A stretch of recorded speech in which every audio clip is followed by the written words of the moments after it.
I think they like you. Good morning.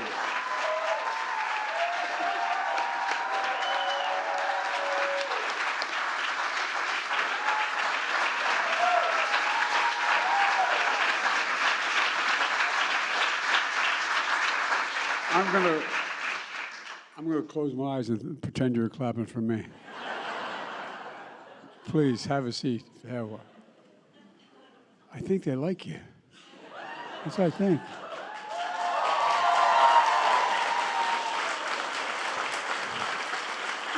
You see this senator right here? If in fact you were not picked to be the next Secretary of Labor, I would be run out of town. First of all, let me say, I don't know, I see a lot of members of Congress here who are strong. And by the way, they've got a full day today. They're supposed to be in Baltimore for a caucus up there. And I don't want to start reading out names in case some aren't here, but you've had overwhelming support in the caucus, in both the House and the Senate, I might add. And I'm joined by Vice President Harris, who chairs the White House Task Force on Work Organization and Empowerment, to ensure that every worker has a voice and the ability to exercise their sacred right to organize. That's a big deal, the right to organize. You know?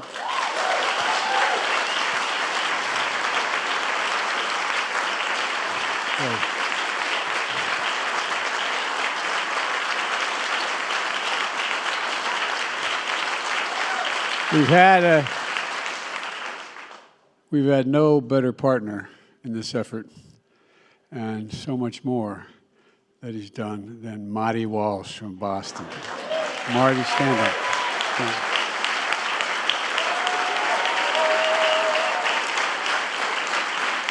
Marty has several claims to fame. He's a proud son of Irish immigrants, mayor of Boston, was for the last 2 years Secretary of Labor, and I assume he knows something about hockey. I asked if he'd take me with him, but he wouldn't. Chris, he thought I'd be the hockey puck. Anyway, look, it matters. I promised to be the most pro-union president in presidential history. I'm going to put this down.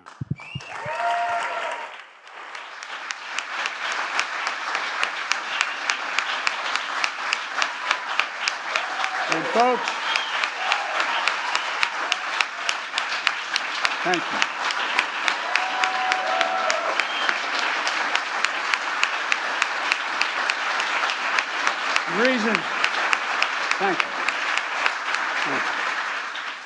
The reason I ran was to rebuild the backbone of this nation, the middle class. Grow the economy from the bottom up and the middle out, not from the top down. Because look, when in fact you build it that way, everybody does well. The rich still do very well. They don't get hurt. It's like it's not the punishment, you know? But when it trickles down, not a whole lot dropped on our kitchen table when I was growing up. Not much trickle there. And we're changing that. You know, there was a law passed in the early 30s saying that not that unions could organize, but we should have more unions. We should have more unions, encourage them.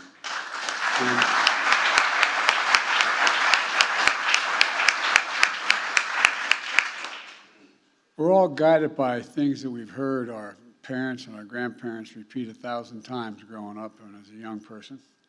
And my dad, I know some of you are tired of hearing me say, my dad used to say, and he meant it, a job is about a lot more than a paycheck. It's about your dignity. It's about respect.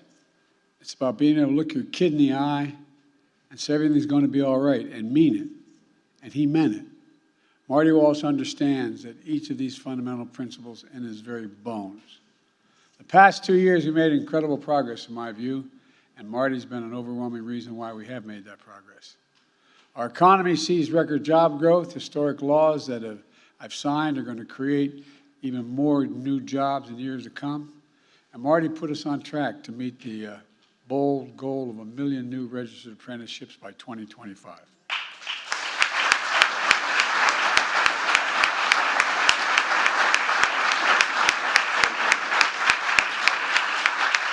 And that means training and pathways for everyone, from teachers to truckers to cybersecurity specialists to construction workers.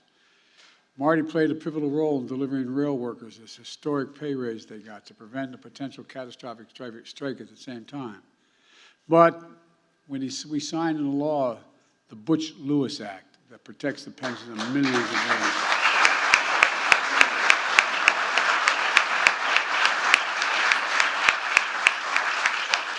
Sounds easy now, but it was a long time in coming. Thanks, Marty, for all your hard work.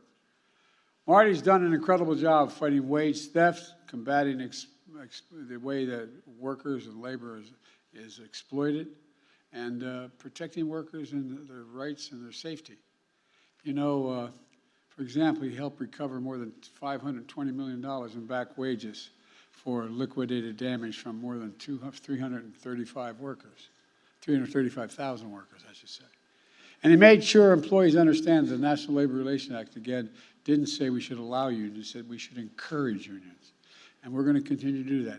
Thanks to Marty's leadership, support for unions in America now is higher than it's been any time in the last 60 years, Marty.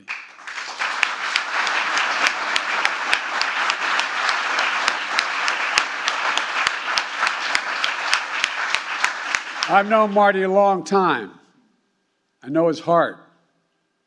Marty, thank you for everything you've done. Thank you for standing up for labor. Thank you for standing up for ordinary people. And thank you for having my back, pal.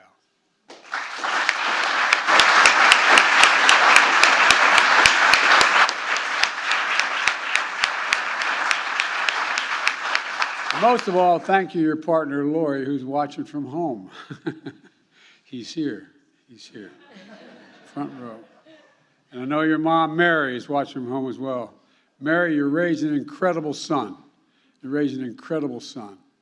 If I ever want anybody in the foxhole with me, I want Marty Walsh there. Marty, you've been incredible. I really mean it. We're grateful for your service. We're grateful for your service to American workers and to our nation. And Marty is the first to say that the Department of Labor has accomplished an awful lot. But it wouldn't have done all this been done without Julie Sue. She's been a strong partner and a real leader. She used to be a Secretary of Labor before in a state about as big as the rest of America. Julie knows in her bones as well the people who get up every morning and go to work and bust their necks just to make an honest living deserve something, someone to fight on their side, to give them an even shot, just a shot, so they don't get stiffed. Well, that's happened to too many workers for much too long. Fighting to make sure they have a fair shot is no one's left behind. Julie has spent her life fighting for that vision, her entire professional career. And as a civil rights lawyer, a leader of California State Labor Department, the biggest in the entire country, Julie spent 2 years representing workers. Many without college degrees, many who didn't speak English, but who worked long, long hours at low pay, and were just looking for a little bit of dignity. That's a little bit of dignity for themselves and their families. She's increased the minimum wage, cracked down on wage theft, protected trafficked workers, established and enforced workplace safety standards, and so much more. The Department of Labor, she's led the effort to ensure jobs of high-growth industries like semiconductor manufacturing, broadband, healthcare, and so mumuch more, making sure they're good-paying jobs, high-quality jobs, and union jobs. Union jobs. When I spoke at the Business Roundtable, they wanted to know why I was so pro-union. I said, to save you money. No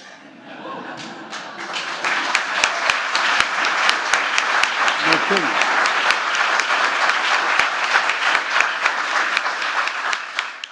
Most Americans out there think you want to be an electrician or you want to be a laborer, you want to be a carpenter, you show up and you get a job. Well, you spend 4 to 5 years as an apprentice. It's like going back to college with a little added degree. They're the best workers in the world, and you might as well get the job done right the first time and long-term save you a lot of money. And by the way, I didn't get much blowback when I made that comment. And like it is for Marty, it's personal for Julie. Born in Wisconsin, she's the daughter of Chinese immigrants. Mom of a union worker. Her mom was a union worker, and her dad was a small business owner. She went to law school, served the people of California. Julie is the American dream. She is what the American dream is about.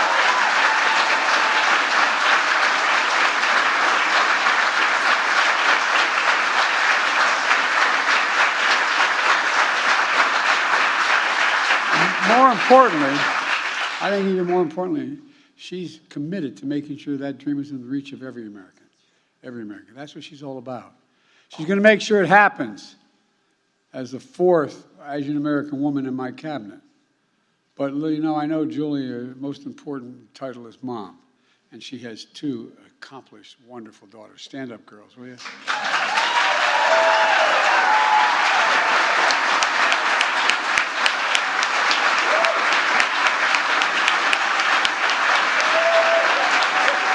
The reason we're a few minutes late, I was asking them what they were doing. They're both in college still.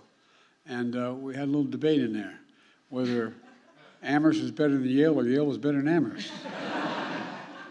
But anyway, I won't get into that. It's my honor, and I mean it sincerely, my honor to nominate Julie Su to be our next Secretary of Labor.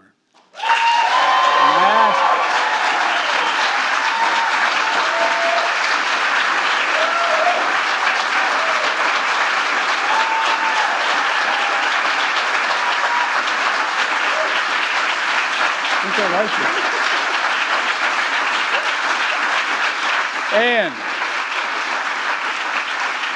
I ask the United States Senate to move this nomination quickly so we can continue the progress to build this economy that works for everyone. Julie, thank you for your willingness to serve. Thank you for all you've done, and thank you for what you're about to do. God love you, as my mother would say. All you.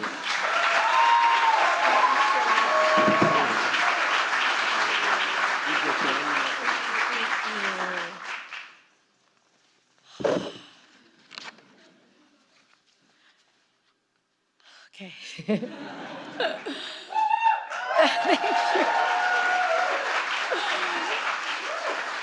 Thank you, Mr. President, for your words and for your trust.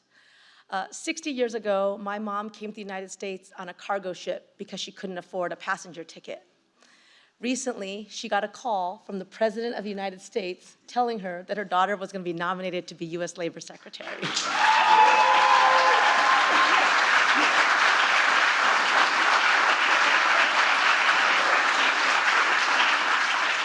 So I believe in the transformative power of America, and I know the transformative power of a good job.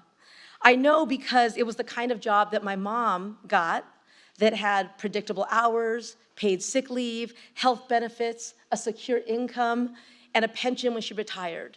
A union job that gave my parents a path to the middle class and gave our family the kind of breathing room that the president talks about.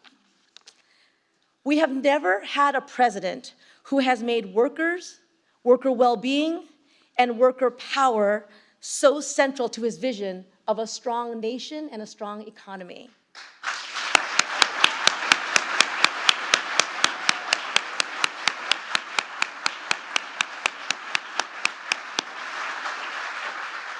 Mr. President, when you said you wanted to be the most pro-worker, pro-union president in history and restore decency and build the middle class, I said, sign me up for that. I want to help do that. And it's been my honor to be the Deputy Secretary. Those shared values are what I will work to make real every day. To Secretary Marty Walsh, with whom I have worked side by side, you embraced a true, real partnership between us from day one. You have changed the world for millions of workers, and you will be sorely missed, not just by those of us who got to work with you every day, but by those workers who have benefited from your leadership. And I'm grateful for all that I've learned from you, and I am proud to be chosen to, in the words of the president, finish the job.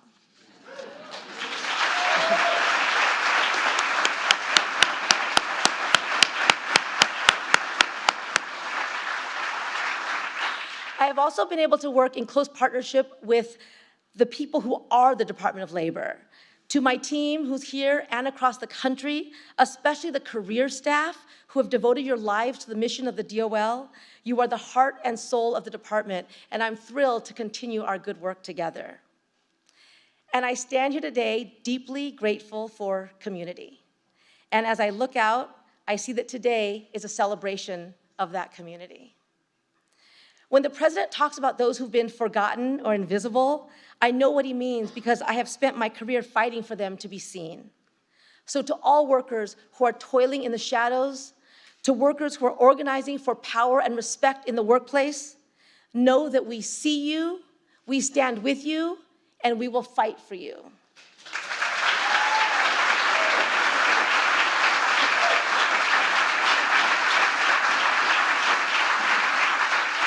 And to my daughters, my bébés, who are here, thank you for the love, for missing class to be here today, for the sacrifices that you have made so Mama can do this work.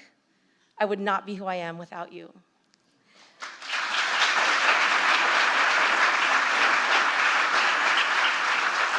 We have an extraordinary opportunity to build an economy where no one feels invisible, where every individual and community not only gets to benefit from the president's transformative vision for America, but also gets to help make it real. So let's build together. Thank you so much.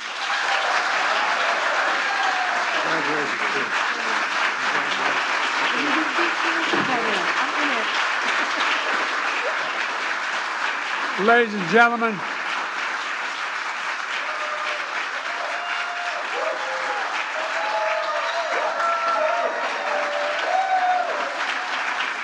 girls, come up here. Oh, come on. Come up here. Ladies and gentlemen, I know there are more presidents in this room than I've met with when I met with the G20 presidents, of unions. But I also know there's a bunch of cabinet members here. Would all the cabinet members walk up on the stage here that are here? Come on.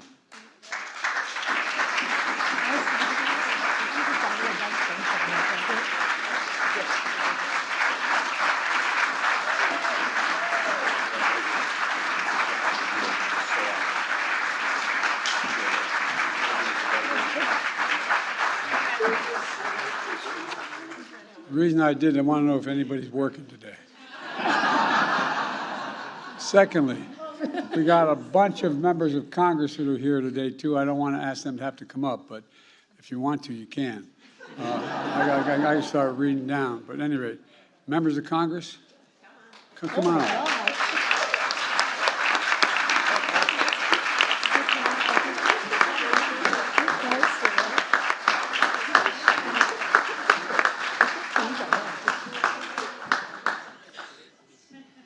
And I want you to know, maybe your strongest, most intimidating supporter is right there, the distinguished senator.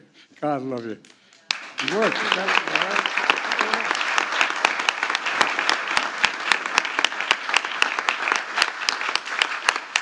Folks, all kidding aside, putting politics aside, we can do a lot of good things. We have a shot to really do some really good things that are totally consistent with everything about what this country's about. And I'm just anxious to finish the job here. And so thank you, thank you, thank you. Thank all of you, and I wouldn't be standing here were it not for labor.